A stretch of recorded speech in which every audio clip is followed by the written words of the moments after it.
Literal na from sea to table ang peg ng susunod nating istorya. Meron kasing ilang mga lamang dagat na hindi na kailangan iluto. Suka lang ang katapat, pwede nang i-food trip yan. Yan ang Kinilaw. Kinilaw Challenge? Aba, hindi nagpahuli ang ating kabrigadang si Anjo Pertiera. Nauso ang katagang farm to table.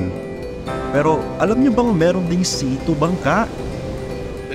Sa tulong ng yamang dagat, may ilan na ginagawa ng content sa vlog ang panghuhuli at pagkain ng seafood. Pero paano na lang kung may ahas na tila ba nakikisabay kumain sa inyo?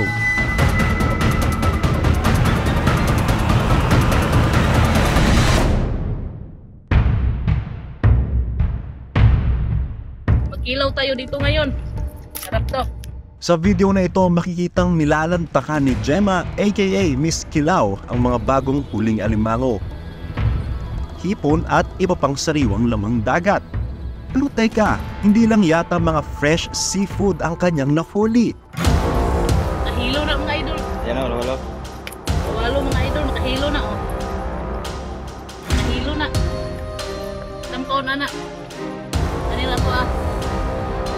Hinahawakan at hinahayaan niya lang gumapang ang mga ahas dagat habang nagmumukbang ng seafood. Ito ang nakakuha ng pansin ng kanyang viewers. Umani ito ng mahigit sa 40,000 likes at 5.6 million views.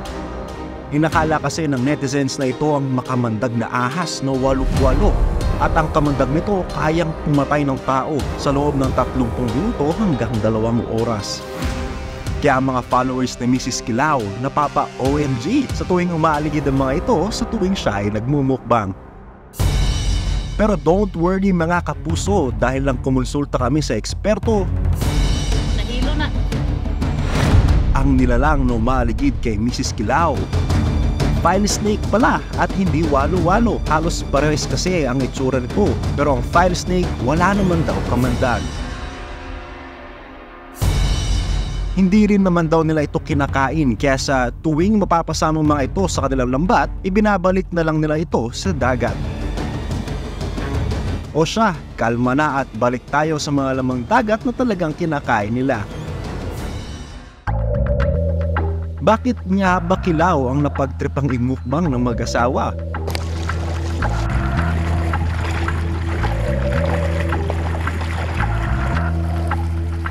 Bago mahumaling sa pag-vlog, matagal nang mangingisda sa Misamis Occidental ang mag-asawang Richie at Gemma. Simula bata pa ako, nangingisda na ako. 22 anyos na po akong nangingisda. Ang kadalasan ko pong mauli dito sa aming dagat, isda, alimango at hipon. Meron isot po dito. Mapalaot kami ng alas 4 ng umaga, uwian ng alas 10 na tanghali. Maraming salamat mga idol! Dahil uso ang vlogging ngayon, naisipan na Richie na subukan ito sa pag-asang baka makabingwit sila ng maraming viewers. Ang sipag ko mag-vlog kasi nakita po sa Facebook na mga vlogger, pwede palang makita ng pira. Kaya po naisip na mag-vlog. Hanggang sa na-impluwensya niya ang kanyang misis. At ang paborito na lang content, pagkikilaw.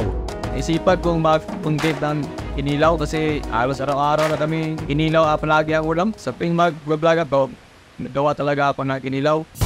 Kaya Boy Kilaw at Mrs. Kilaw na raw ang tawag sa kanila. And for today's video, arat na para manghuli ng ikikilaw. Mula sa kanilang lugar, 30 minutes ang biyahe nila sa kain ng bangka papunta sa target location nila. Agad na inayos ni Richie ang bunsod o nakalublob na net sa baklad. Hindi ito basta-basta inaangat lang dahil kailangan ipedal ni Richie ang kahoy para umangat ang net. Hanggang sa sari-saring lamang dagat na ang huli nito. Dali-daling kinuha ito ni Richie. May hipon, alimango, isda at kasili o marine eel. May ilan namang file snake na nasama pero tulad ng dati, hindi na ito ikikilaw at ibabalik lang sa dagat. Oo, nanguli ko mga idol. Oo. Ipon at saka gilya.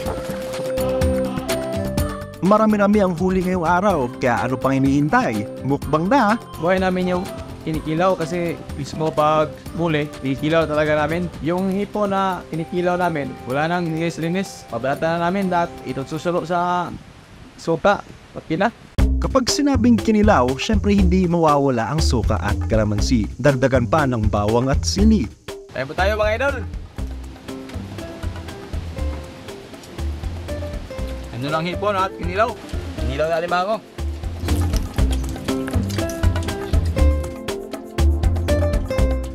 Alimango talaga ang sinagapaborito kong pilawin. Hindi ito basta pang content lang, pero ang salo-salong ito ay bonding din ng pamilya nila Richie at Gemma. Napakalaking tulong ang pag-vlog simula ng nakasahod ako. Nakapagpatayo na rin ako ng ibunsot at patuloy kong natutusan ang pag-aaral ng mga aking anak. Kapag may dagat at lawa, may seafood. At ang isa sa sikat na putahe, kinilaw.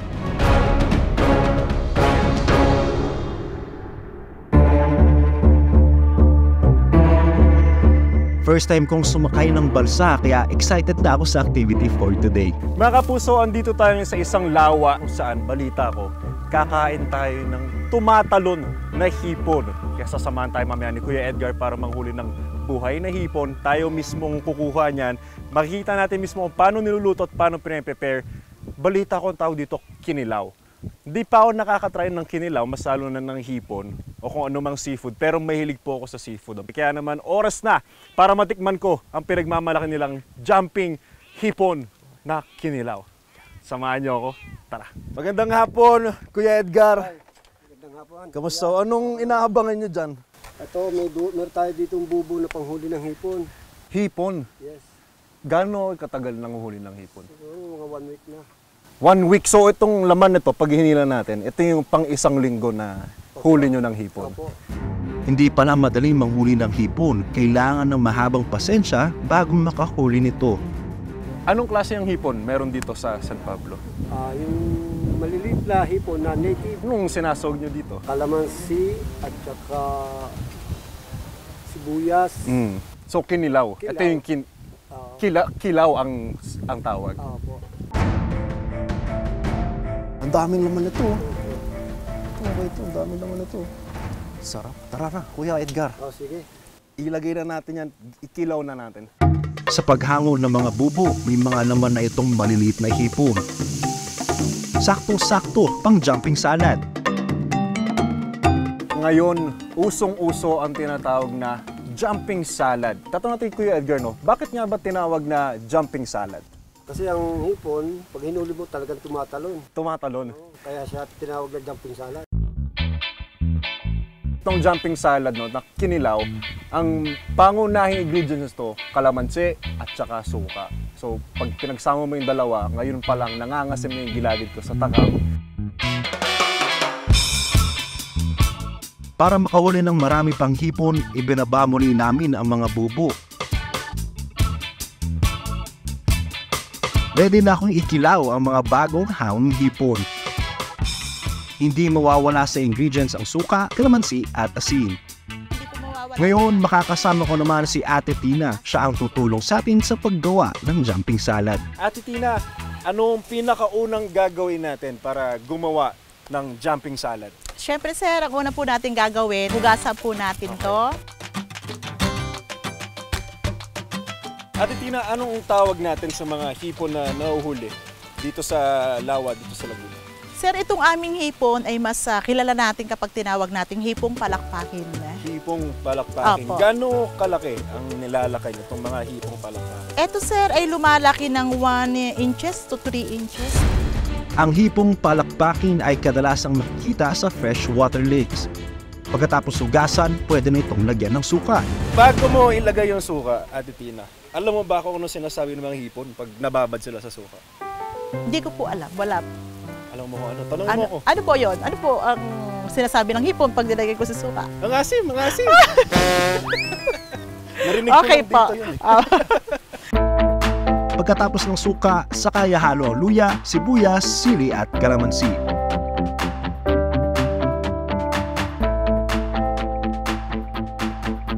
Oras na para tikman ang jumping salad. Ate Tina, ito na yung ating pinaghirapan, jumping salad. Turuan mo kung paano kainin itong jumping salad. Paano ba? Tabayin nyo lang siya. Tapos, ito. Ihiray sa bibig. Diretso, hindi na, walang Yung tinatanggal. iba, sir, depende. Kung gusto nyo naman na Tanggalin ang parang ulo, medyo tapos sungit-sungit, diretso. Tanggalan nyo ng ulo, diretso. Tanggal ulo, tas kain diretso. Opo. Masarap. Masarap. Promise, masarap. Tama na nilagyan natin ng asin. Kasi nagbabalance yung lasa nung anghang, nung suka, yung asim. Tapos yung nawawala yung lansa, nilagyan natin ng luya. Ano ba? Kaya nawala yung lansa. Masarap. Dito lang yan, sa Palakpakin Lake. Pero payo ng mga eksperto, hinay-hinay lang daw sa pagkain ng mga kinilaw o kaya mga raw food. Ideally, it is not safe na mag-consume ng raw seafoods at fishes, lalo na walang proper handling and storage na ginawa. According sa National Nutrition Council, the Department of Health po ay winarned yung mga tao na yung pagkain ng raw, like yung kinilaw, can cause problems. Usually kasi pag kumain tayo ng raw food, there is greater risk ng food poisoning or contracting microorganisms. And karamihan sa mga microorganisms na to ay maaaring magdulot ng wide range of symptoms like pagsusuka, pananakit ng tiyan, pagtatae, o minsan lagnat pa. Dahil sanay na sila or yung nakasanayan nila, nasasanay na yung sikmura nila, pero there's a long-term effect pa rin. Maaring tumaas yung risk of exposure, especially sa mga microorganisms tulad ng bacteria, parasites, and minsan pollutants, which can lead to foodborne illnesses. Pero maaaring makatulong din daw ang suka at kalamansi. Since acidic environment kasi nung vinegar tsaka nung calamansi juice ay maaaring makapigil sa pagdami ng microorganisms o ng bacteria kasi ayaw ng bacteria sa mga acidic environment. But still, it is not 100% safe kasi hindi pa rin nasusunod minsan nung iba tulad sa mga ginagawang contents nung subjects, hindi nasusunod yung mga food safety practices. Sa isang bansang napalilibutan ng dagat, biyayang may tuturing ang seafood na fresh mong makakain. Pero sa mga hilaw at kinilaw ang nakahiligang food trip, basta do it with caution at siguraduhin malinis na naihanda para hindi mapahamak.